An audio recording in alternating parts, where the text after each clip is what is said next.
ప్రియులారా, నేటి ఈ సందేశంలో ఇశ్రాయేలు ప్రజలకు నూతన నాయకుడైన యెహోషువ వారిని వాగ్దత్త భూమికి నడిపిస్తున్న విధానాన్ని గమనించాం.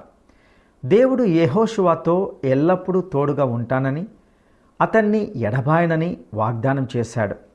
ధైర్యంగా మరియు దృఢంగా ఉండమని చెప్పి దేవుని ఆజ్ఞలను పాటించి ఆయన్ను అనుసరించి నడుచుకోవాలని, దివారాత్రులు ధర్మశాస్త్రాన్ని ధ్యానించాలని దేవుడు చెప్పాడు.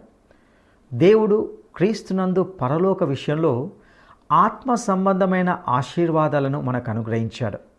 వాటిని మనము స్వతంత్రించుకోవాలి. దానికై మనము సర్వాంగ కవచాలు ధరించుకోవాలి. ఈ లోక సంబంధమైన అంధకార శక్తులతో యుద్ధం చేయాలి. శత్రువుకు సాతానుతో పోరాడాలి. ఈ లోకము సైతాను కబంధ హస్తాల్లో ఉన్నది కాబట్టి వానితో యుద్ధం చేసి మన స్వాస్థ్యాన్ని లాక్కోవాలి. మనము దేవునికి విధేయులమై ఉన్నప్పుడే సైతానుపై విజయం సాధిస్తాం.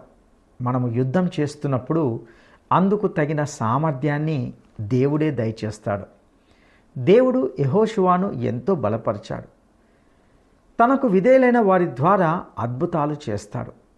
దేవుని వాక్యానికి మనము పూర్తిగా లోబడాలి. దేవుడిచ్చే దేశాన్ని స్వాధీనం చేసుకోవాలంటే మనము యోర్దాను దాటాలి. యోర్దాను దాటడం అంటే యేసు యొక్క మరణ పునరుత్థానాలకు సంకేతం. రాహాబు తన విశ్వాసాన్ని బట్టి ఏ విధంగా తనను తన కుటుంబాన్ని రక్షించుకుందో చూశాం. దేవుని అందలి విశ్వాసము ఒక వేశ్యను ఎంతో ఉన్నత స్థానానికి తెచ్చింది. రాహాబు తన విశ్వాసాన్ని క్రియల్లో కనపరిచింది.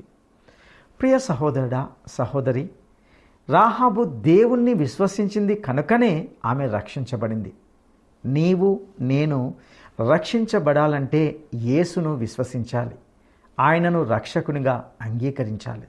అట్టి కృప దేవుడు మీకు దయచేయనుగాక. దైవాశీస్సులు.